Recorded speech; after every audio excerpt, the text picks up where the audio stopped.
الحمد لله وكفى وسلام على عباده الذين اصطفى أما بعد فأعوذ بالله من الشيطان الرجيم بسم الله الرحمن الرحيم ألهاكم التكاثر حتى زرتم المقابر كلا سوف تعلمون ثم كلا سوف تعلمون كلا لو تعلمون علم اليقين لترون الجحيم ثم لترونها عين اليقين ثم لتسألن يومئذ عن النعيم صدق اللہ العظیم۔ قرآن مجید کے 30ویں پارے کی یہ سورت ہے۔ اس سورت کا نام ہے سورہ تکاثر۔ اللہ تعالی نے ارشاد فرمایا الہاکم التکاثر حتی زرتم المقابر۔ دنیاوی ساز و سامان پر فخر و مباحات نے دنیاوی ساز و سامان پر فخر و مباحات تمہیں غافل رکھتا ہے یہاں تک کہ تم قبرستانوں میں پہنچ جاتے ہو۔ آخرت سے غفلت کی جو چیز ہے وہ دنیاوی ساز و سامان ہے۔ اس دنیا میں رہنا ہے اور دنیاوی ساز و سامان کو استعمال کرنا ہے، دنیاوی ساز و سامان کو حاصل کرنا ہے، استعمال کرنا ہے، برتنا ہے، خریدنا ہے، بیچنا ہے، یہ ساری چیزیں ہیں اور ان سب چیزوں کی اجازت بھی ہے، گنجائش بھی ہے، اس کے بغیر کام بھی نہیں چلے گا۔ لیکن ان چیزوں میں ایسا پھنس جانا اور ایسا مبتلا ہو جانا کہ آخرت کو بھول جائے، آخرت سے غافل ہو جائے، آخرت کا انکار کر بیٹھے یا آخرت کو مانے لیکن آخرت کی تیاری نہ کرے۔ ان چیزوں کی دل میں محبت سما جائے، ان چیزوں کی وجہ سے بندہ فخر کرنے لگے، اپنے آپ کو برتر اور بہتر سمجھنے لگے، دوسروں کو کمتر اور گھٹیا اور نیچا سمجھنے لگے، اپنی بڑائی جتانے لگے، تو یہ چیزیں جو ہے نقصان دہ ہیں اور خراب ہیں۔ ان آیات میں اللہ تعالی نے کافروں کو مخاطب بنایا ہے کہ کافروں کا یہ حال ہے کہ دنیاوی ساز و سامان پر وہ فخر کرتے ہیں، غرور کرتے ہیں، گھمنڈ کرتے ہیں، دنیاوی ساز و سامان کی وجہ سے خود کو بڑا، خود کو بڑھیا، خود کو بہتر سمجھتے ہیں اور اس میں وہ ایسے مست رہتے ہیں کہ آخرت کا انکار کرتے ہیں، آخرت کو مانتے ہی نہیں، آخرت کو قبول نہیں کرتے۔ وہ کہتے ہیں کہ مرنے کے بعد پھر کوئی ایسی زندگی نہیں ہے کہ جس میں حساب و کتاب ہو، پوچھ گچھ ہو، اسی میں رہتے ہیں یہاں تک کہ قبرستانوں میں پہنچ جاتے ہیں۔ یہ حال کافروں کا ہے، مشرکوں کا ہے کہ جن کے دل و دماغ میں دنیا بسی ہوئی ہے، دنیا اتری ہوئی ہے، ان کی جانب اللہ مخاطب ہے اور ان کو سمجھا رہا ہے۔ الہاکم التکاثر، دنیاوی ساز و سامان پر فخر و مباحات آخرت سے غافل رکھتا ہے، یہاں تک کہ تم قبرستانوں میں پہنچ جاتے ہو۔ یہ حال تو کافروں کا تھا اور کافروں ہی کا ہونا چاہیے، مشرکوں ہی کا تھا اور مشرکوں ہی کا ہونا چاہیے۔ وہ آخرت کا انکار کرتے ہیں اور ہم آخرت کو مانتے ہیں۔ آخرت کا مطلب ہے کہ مرنے کے بعد زندہ ہونا ہے، حساب و کتاب ہونا ہے، سوال و جواب ہونا ہے، پھر جنت ہے اور جہنم ہے۔ ایمان والوں کے لیے جنت ہے اور کافروں مشرکوں کے لیے جہنم ہے۔ آخرت کا مطلب یہ، وہ آخرت کا انکار کرتے ہیں اور ہم آخرت کو مانتے ہیں۔ وہ سرے سے انکار کرتے ہیں کہ ایسا کچھ نہیں ہونا، اور ہم مانتے ہیں کہ مرنے کے بعد ہمیں زندہ ہونا ہے، حساب دینا ہے، سوالات کا جواب دینا ہے۔ ایمان پر ہوں گے تو جنت ملے گی، ایمان پر نہ ہوں گے تو جہنم میں ڈال دیے جائیں۔ ماننے کے باوجود ہمارے اندر اتنی غفلت ہے کہ ہم آخرت کی تیاری نہیں کرتے، اور ہمارے دلوں میں بھی مال کی محبت اتری ہوئی ہے، اور مال پر، دنیاوی ساز و سامان پر فخر کر رہے ہیں، اترا رہے ہیں، اپنے آپ کو بہتر اور بڑھیا سمجھ رہے ہیں، اور اس میں ایسے مشغول ہیں کہ ہمارے پاس اللہ کی عبادت کے لیے فرصت نہیں۔ ہمارے پاس سب کام کے لیے فرصت ہے، کمانے کے لیے فرصت ہے، مکان بنانے کے لیے فرصت ہے، شادی بیاہ کے لیے فرصت ہے، گپ شپ کے لیے فرصت ہے، موبائل چلانے کے لیے فرصت ہے، اللہ کی عبادت کے لیے فرصت ہے۔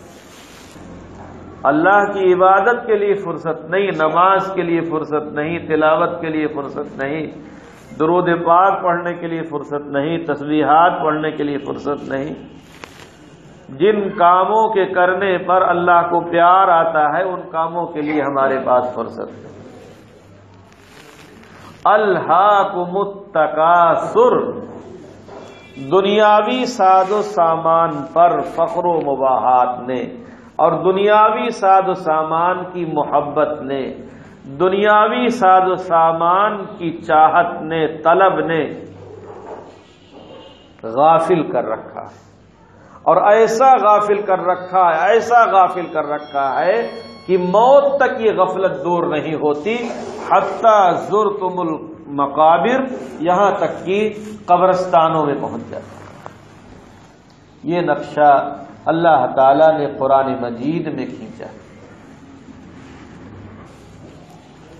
دنیا میں مشغول رہتے ہوئے عبادت کی جانب آدمی متوجہ نہ ہو سکے، یہ اس بات کی دلیل ہے کہ دنیا اس کے دل میں اتر گئی، اس کے دل میں دنیا کی محبت ہے۔ دنیا کی ضرورت ہے لیکن دنیا سے محبت کرنے کی ضرورت ہے۔ اب یہ باریک سا فرق ہے، اس فرق کو کیسے سمجھایا جائے؟ جیسے کہ کشتی کے لیے پانی کی ضرورت ہوتی ہے، پانی کے بغیر کشتی نہیں چل سکتی ہے، ناؤ نہیں چل سکتی، کہاں چلائی جائے گی؟ سوکھی زمین پر کشتی نہیں چلائی جائے گی۔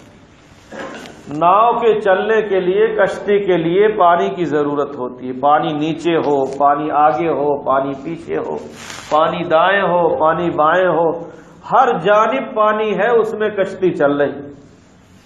لیکن یہ پانی اگر کشتی کے اندر آنا شروع ہو جائے تو پھر یہ کشتی ڈوب جائے گی، پھر چلے گی نہیں۔ یعنی باہر پانی کی ضرورت ہے، اندر پانی کی ضرورت ہے۔ ایسے ہی اس دنیاوی ساز و سامان کی انسان کو ضرورت ہے کہ اس کے باہر رہے، اس کے بدن پر رہے، یہ کپڑے پہنے، اس کے لیے بستر رہے، بستروں پر آرام کرے، اس کے پاس اپنی زمین رہے، زمین پر رہے، مکان رہے، اخراجات کے لیے پیسے ہوں، سب ٹھیک ہے، لیکن مال اس کے دل میں نہ اتر جائے۔ دل میں مال اتر جائے تو پھر یہ تباہ ہو جائے گا، برباد ہو جائے گا۔ اور دل میں اترنا یہ ہے کہ آدمی پر زکوٰۃ فرض ہے لیکن زکوٰۃ نہیں دیتا، اور دیتا ہے تو ایسے ہی جو من میں آ گیا، کوئی آ گیا دے دیا، حساب کر کے نہیں دیتا۔ کہتا ہے کہ حساب کرنے کے لیے ہمارے پاس فرصت نہیں، تجارت اتنی بڑی ہے، کام اتنا بڑا ہے کہ حساب کے لیے فرصت نہیں۔ کمانے کے لیے فرصت ہے، کھانے کے لیے فرصت ہے، سب چیز کے لیے فرصت ہے، لیکن زکوٰۃ کا حساب کرنے کے لیے فرصت ہے۔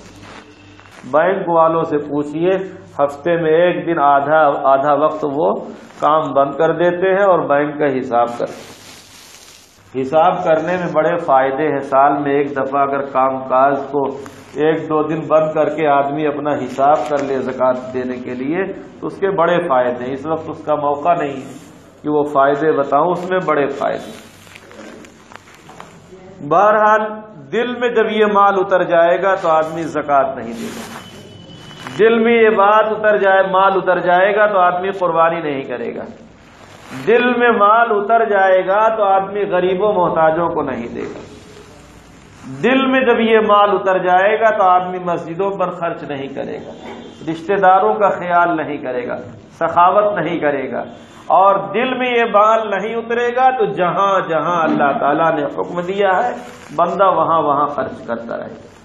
تو جو بندہ احکام شریعت کے موافق خرچ کرتا رہتا ہے وہ جان لے کہ دل اس کے مال اس کے دل میں نہیں اترا، اور جو ایسا نہیں کر پاتا ہے وہ جان لے کہ اس کے دل میں مال اتر گیا۔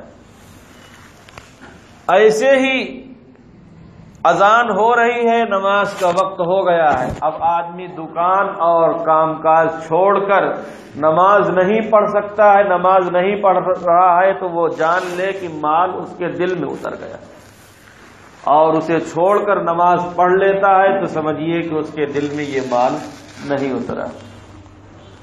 الہاکم التکاثر، جب دل میں مال اتر جائے، دل میں مال کی محبت بیٹھ جائے اور مال کے پیچھے آدمی دنیا کے پیچھے دیوانہ ہو جائے، اسے آخرت کی یاد نہ رہے، اللہ کی یاد نہ رہے، رسول کی یاد نہ رہے، عبادت کے لیے اس کے پاس وقت نہ رہے، تو سمجھ لیجئے کہ وہ ایک دم آخرت سے غافل ہو گئے۔ الہاکم التکاثر حتی زرتم المقابر کلا سوف تعلمون۔ یہ طرز اور یہ طریقہ اور یہ عمل ہرگز ہرگز صحیح نہیں، یہ غفلت ہرگز ہرگز صحیح نہیں، بہت ہی نقصان دہ۔ سوف تعلمون، ان قریب جان لو گے۔ آنکھ بند ہوتے ہی، مرتے ہی قبرستان میں جو ہی ڈالا جائے گا پتہ چل جائے گا اس کا نقصان کیا ہے۔ سوف تعلمون، کلا ہرگز نہیں، تمہارا یہ خیال، تمہارا یہ طرز، تمہارا یہ طریقہ ہرگز ہرگز صحیح نہیں، بہت بڑی غفلت میں ہو، بہت بڑی بھول میں ہو، بہت بڑی نادانی میں ہو۔ کلا سوف تعلمون، ان قریب تم جان لو گے، مرتے ہی ادھر قبر میں اتارا جائے گا اور وہاں سارا منظر تمہارے سامنے آ جائے گا کہ یہ تو ہم بہت بڑی غفلت میں تھے، جو ہم دنیا میں بالکل مست تھے، آخرت کے لیے کوئی فرصت نہیں تھی، تجارت چاہا تو جائز کیا، چاہا تو ناجائز کیا، چاہا تو حلال کیا، چاہا تو حرام طریقے پر کیا، جی چاہا جھوٹ بولا، جی چاہا چوری کیا، جی چاہا خیانت کیا، جی چاہا وعدہ کی خلاف ورزی کیا، جیسے تیسے زندگی گزار دیا، جس کا چاہا ہڑپ لیا، جس پر چاہا ظلم کر دیا، تو پھر اب سب سامنے آ جائے گا۔ کلا، یہ زندگی کا طریقہ ہرگز ہرگز صحیح نہیں۔ جنہوں نے اسکول میں داخلہ نہیں لیا ان کے لیے کوئی پابندی نہیں، جنہوں نے اسلام قبول نہیں کیا، ایمان قبول نہیں کیا، وہ آزاد ہیں، جیسے چاہے زندگی گزارے، لیکن جنہوں نے اسکول میں داخلہ لے لیا اسکول کے قانون کی پابندی ان پر لازم۔ جنہوں نے اسلام میں داخلہ لے لیا ہے، کلمہ پڑھ لیا ہے، ایمان قبول کر لیا ہے، اسلام قبول کر لیا ہے، اللہ رسول کو مان لیا ہے، ان پر لازم ہے کہ وہ اسلام کے قانون کے مطابق زندگی گزارے۔ قرآن مجید قانون کی کتاب ہے، دستور کی کتاب ہے. ہمارے اور آپ کے لیے حلال اور جائز نہیں ہے کہ منمانی زندگی گزاریں. منمانی زندگی گزاریں گے تو بہت بڑا نقصان اٹھائیں گے، اور مرنے کے بعد پھر وقت نہیں ملے گا. جو وقت ہے ابھی وقت ہے، جب تک آنکھ کھلی ہے تب تک ہمارے پاس وقت ہے. آنکھ بند ہونے کے بعد یہ سلسلہ ختم ہو جائے گا، پھر عبادت کا موقع نہیں ہوگا. کلا سوف تعلمون ثم کلا سوف تعلمون. پھر سن لو، پھر سن لو. اللہ تعالی تاکید کے ساتھ بار بار فرما رہے ہیں پھر سن لو. تمہارا یہ طرز آزادی والا، آخرت سے غفلت والا، مال سے محبت والا، دنیاوی ساز و سامان پر فخر کرنے والا، یہ ٹھیک نہیں. سوف تعلمون، ان قریب تم جان لو گے. قبر کے بعد حشر، جب دوبارہ زندہ کیا جائے گا اور سب کو اٹھایا جائے گا، سب کے نام اعمال کو سامنے کر دیا جائے گا اور ساری کائنات کے لوگ سامنے ہوں گے، اس وقت پتہ چل جائے گا تم. ثم کلا سوف تعلمون. کلا لو تعلمون علم الیقین. یہ غفلت والی زندگی ہرگز ہرگز صحیح نہیں. مال و دولت پر فخر و مباحات والی زندگی ہرگز ہرگز ٹھیک نہیں ہے. کلا لو تعلمون علم الیقین. اگر تم یقینی طور پر جان لو، اگر تم یقینی طور پر جان لو تو تم ہرگز ہرگز ایسی غلطی نہ کرو. کیسا یقین؟ جیسے کہ گھر میں آپ کو سانپ نظر آ جائے تو جب تک اس کو آپ نکال نہ لیں گے یا مار نہ لیں گے، ہٹا نہ لیں گے، اس وقت تک آپ کو چین نہ آئے گا. وہاں کوئی سونے کے لیے، وہاں کوئی رہنے کے لیے تیار نہ ہوگا. ادھر ادھر چھپ گیا ہے تو خطرہ بنا ہے کہ کس وقت نکل کے وہ ٹس لے اور کاٹ لے، پھر جان خطرے میں پڑ جائے گی. تو یہ قبر کی زندگی اور یہ حشر کی زندگی اور یہ حساب و کتاب کا معاملہ اور یہ جنت اور یہ جہنم، اگر اس پر تمہیں یقین ہو جائے، یقینی طور پر یہ سب تمہیں معلوم ہو جائے، تو پھر ایسی غلطی نہ کرو. دلائل صحیحہ کے ذریعے جو کہ واجب الاتباع ہے، یعنی قرآن مجید کے ذریعے، احادیث مبارکہ کے ذریعے اگر انہیں پڑھو بار بار اور ان کو سنو بار بار تو یقینی طور پر اس کا علم حاصل ہو جائے گا، بلکہ اس سے زیادہ یقین ہو جائے گا جو اپنی آنکھ دیکھتی ہے. اس لیے کہ آنکھ کے دیکھنے میں کبھی کبھی دھوکہ ہو سکتا ہے، مگر اللہ نے جو کہہ دیا ہے، اللہ کے رسول نے جو کہہ دیا ہے، اس میں کوئی دھوکہ نہیں، اس میں کوئی فرق نہیں ہے، وہ 100% ٹھیک ہے، 100% درست. کلا لو تعلمون علم الیقین لترون الجحیم. تم ضرور بھی ضرور جہنم کو دیکھو گے. یہ کافروں اور مشرکوں کو اللہ تعالیٰ فرما رہا ہے کہ اگر تم نے آخرت کو نہ مانا، آخرت کو تسلیم نہ کیا، آخرت کو قبول نہ کیا اور اسی پر رہے کہ مرنے کے بعد زندہ نہیں ہونا ہے اور حساب و کتاب نہیں دینا ہے، لترون الجحیم، تو تم ضرور بھی ضرور جہنم کو دیکھو، یعنی جہنم میں ڈالے جاؤ. ثم لترونها عین الیقین، پھر تم کو اس وقت ضرور بھی ضرور تم یقین کو دیکھ لو گے، یعنی آنکھوں سے تم دیکھ لو گے. اس وقت جو کچھ منظر ہوگا وہ تمہارے بالکل سب سامنے آ جائے گا، اب انکار کی کوئی گنجائش نہ ہو.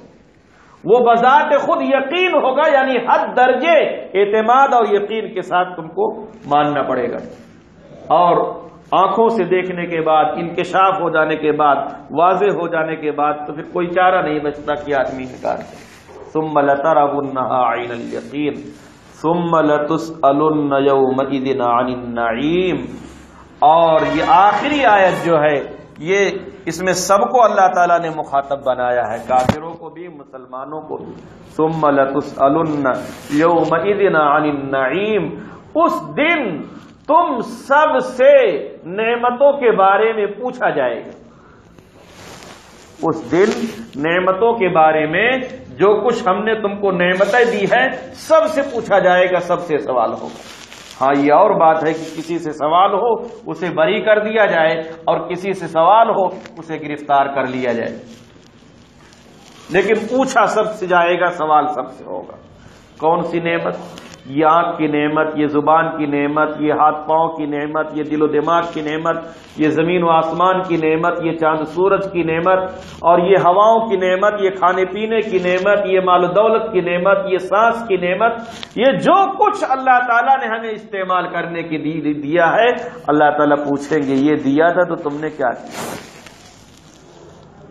اللہ تعالیٰ پوچھیں گے اتنا سب ہم نے تم کو دیا تھا تو تم نے کیا کیا بتاؤ؟